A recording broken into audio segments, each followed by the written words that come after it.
According to the National Weather Service, there was a record hit with the Loyalsock Creek with reaching to about 20 feet. The old record on their website was 17.9, but obviously things are changing by the minute. The rain has picked up, and with us is Trooper Mike Knight. First of all, let's talk about what is closed in this area of Lycoming County and what you guys are dealing with at this minute. Many roads. It's probably easier to list the roads that are actually open from one end to another. Right, a lot of closed small streets and stuff, and we have a lot of closures on our website, WNP.com, but talk about some of those main thoroughfares that are shut down that will affect a lot of people. There's parts of like Broad Street here, Route 87, which goes up through the northern part of the county.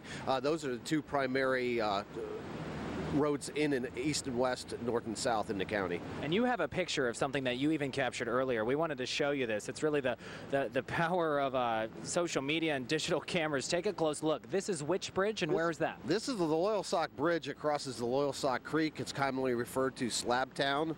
And as you can see, the west section of that is completely washed out. Just washed out, and that's a road a lot of people rely on a lot. Absolutely, yeah. That's another one of the state routes, 973, that it has partial closures. Let's talk about what's behind us. I wanted to show you this. Check out these amazing pictures here. This is the rushing Loyalsock Creek. If we can get over there, what was this structure? This big, long, black structure we're looking at with the raging water. What was that? That was a railroad bridge that is, as you can see, slightly lower than the green bridge that we're on right now. All right, our photographer's climbing up Corey Burns to give you a shot of that image.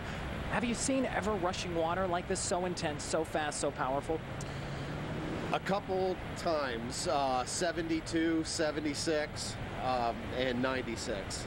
And a lot of folks were telling us a lot of companies rely on that railroad bridge to get equipment in and out of the Montoursville area, Williamsport area, is that right? There are trains on that bridge daily.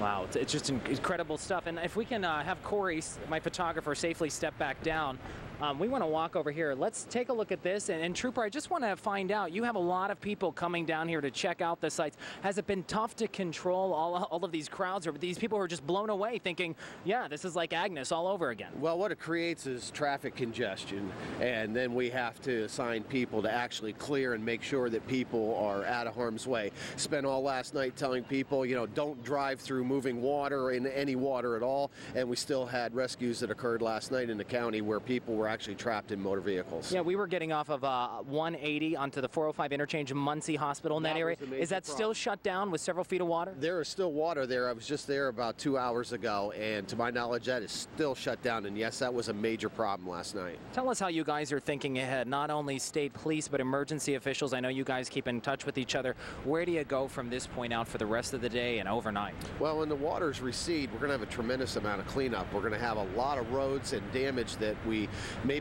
is not visible right now that we're going to have to contend with. What's your best advice? We're seeing so many people come out. What do you tell folks if they haven't been out yet to snap some photos? What do you want them to know? Stay home, watch TV. All right, some good stuff from you. Thank you so much. And again, this is Trooper Mike Knight. Thank you so much from State Police. You can see over my shoulder here, guys, there's still traffic cruising along. This is 180 and 220. A number of people, they've been out all morning dealing with this mess. And really, Montoursville area just taking in a record flood this morning. Newswatch 16's Ryan Leckie is live in Lower Luzerne County today with a look at conditions there. And Ryan, we see a lot of water around you. Yeah, plenty of water, Marisa. You know what, from homes to businesses, including this golf course here near Hazleton. The flash flooding that happened overnight did a lot more damage than anyone expected around here. All of this happened after Nescopec Creek overflowed its banks. And whether it's this golf course that looks more like a lake or nearby soggy streets, people in our area have had enough. You can see it in their faces, that puzzled look, wondering how can all of this be happening all over again. More than a dozen people near Hazleton were rescued overnight by boat after Nescopec Creek spilled over its banks, putting much of Sleepy Hollow Valley underwater. We were sleeping.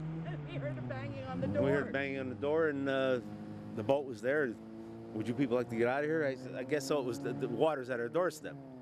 I mean, we're up in the pillars. We're up 6 feet above the ground, and still it's on the verge of coming in our house. It's overwhelming at this point. And, you know, you kind of want to surrender, but like, who's going to buy your house? Those homeowners who were rescued say they decided to stick it out and not leave their homes overnight because they did okay in the last two recent storms, Hurricane Irene and Tropical Storm Lee. We're just tired of having to keep getting up and leaving and going back and leaving. We never thought it would get this Never bad. thought it would get this bad. Really. I haven't seen it this bad since 2006. June of 2006 was the worst scenario we ever had. And we figured it was just another storm. It's not a hurricane or anything. And at nearby Edgewood in the Pines golf course, the flooding brought new meaning to the term water hazard. 2006, it was pretty close to this, but this is definitely a little worse than 2006. On any other September day, it's normally golf carts all over the place, but today, rescue rafts. Now, emergency crews are trying to head across this waterway to get inside homes and cottages where some folks are still stuck. I just don't know what to do anymore. I'm just so tired of this. It's very frustrating. I felt my heart went out to the people that up in Pittston and all those other areas that got flooded, and now we're doing the same thing, and it's just devastating. It really is, because now we know what the cleanup's going to be because we had it in 2006. We have to start all over again. You just do what you got to do, I guess. And that is an emotion and a feeling so many flood victims are echoing today. We want to point out the flood fears aren't over yet because there's still a flood warning in effect for small streams in southern Luzerne County. That's until early this evening. New details as well. We just learned earlier this morning, Route 309 near Hazleton between I-80 and Butler Drive has reopened, and we want to point out, and a shelter has been set up at the Butler Township Community Center. The American Red Cross has stepped in to help those folks out who you saw earlier in the piece, as well as those rescued across this waterway. This golf course, about 5 people are expected to be utilizing that shelter. But the interesting thing we heard from so many people here, Marisa, they're fed up because a lot of those folks who you just heard from have been forced out of their homes 3 times in the past 3 weeks. Oh, and they sound so desperate, Ryan. That's so sad. The state gave a big boost to Hillary Clinton's White House bid. The New York senator defeated Barack Obama by 10 points, 55-45. Now, Clinton celebrated last night with supporters in Philadelphia. She's now turned her attention today to contests in Indiana and North Carolina and pressed her case that she can still win the Democratic presidential nomination despite the odds against her. Newswatch 16's John Meyer caught up with some local folks at Clinton's victory rally in Philly.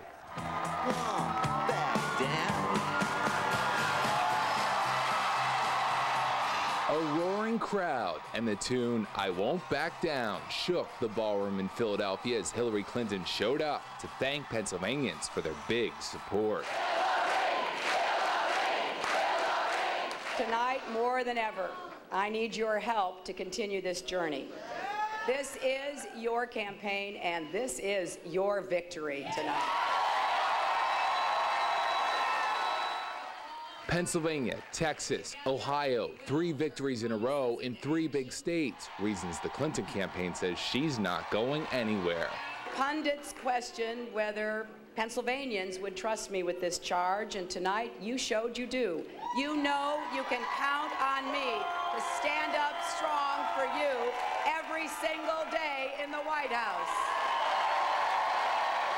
And as the confetti flew and the celebration raged on, one of Hillary's biggest supporters in northeastern PA, Scranton Mayor Chris Doherty, was right on stage next to her, soaking in the success. In northeastern Pennsylvania, she has won by the largest margin in the state, which we're so proud of. Luzerne and Lackawanna County came out big for because they believe in her.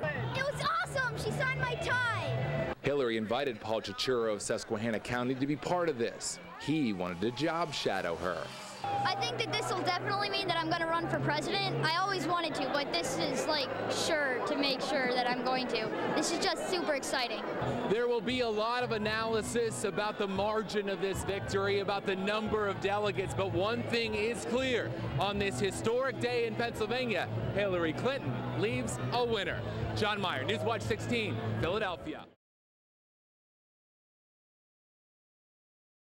We begin this noon in Lackawanna County, where 3 people are in trouble for allegedly running a drug operation out of an apartment in Troop. Early this morning, hazmat teams were called to Dunmore Street in the borough. Neighboring homes were evacuated. Newswatch 16's Ryan Coyle joins us live from the courthouse in Scranton with more. Ryan. That's right, Scott. 3 people were taken into custody earlier this morning in what police and officials are calling a potential drug lab as well as meth lab over in Troop. Now, all 3 of those individuals are still here at Central Court in Scranton. The question now is, what, if any, charges will the 3 face? Police transported this man to Central Court in Scranton this morning. He was one of 3 people taken into custody overnight at a second-floor apartment along Dunmore Street in Troop. Our officers responded to a domestic incident at this address, and upon arrival, they went inside to make sure everybody was okay. They observed items in plain view that they felt were involved in use and manufacture of narcotics. In the interest of safety, police and fire officials shut down streets and evacuated a lot of the homes around here so that state police could clear the scene. Hazmat crews suited up and went into the building, collecting equipment that may have been used to cook methamphetamine, a volatile mix of dangerous drugs. Homes in a 1-block radius were evacuated, affecting over 50 people and causing a stir among nearby neighbors. I said we could have been blown to bits and not even know anything about what was going on. We didn't hear anything about it until we woke up this morning. Yeah. A few people were evacuated, but not us. Oh, it's scary.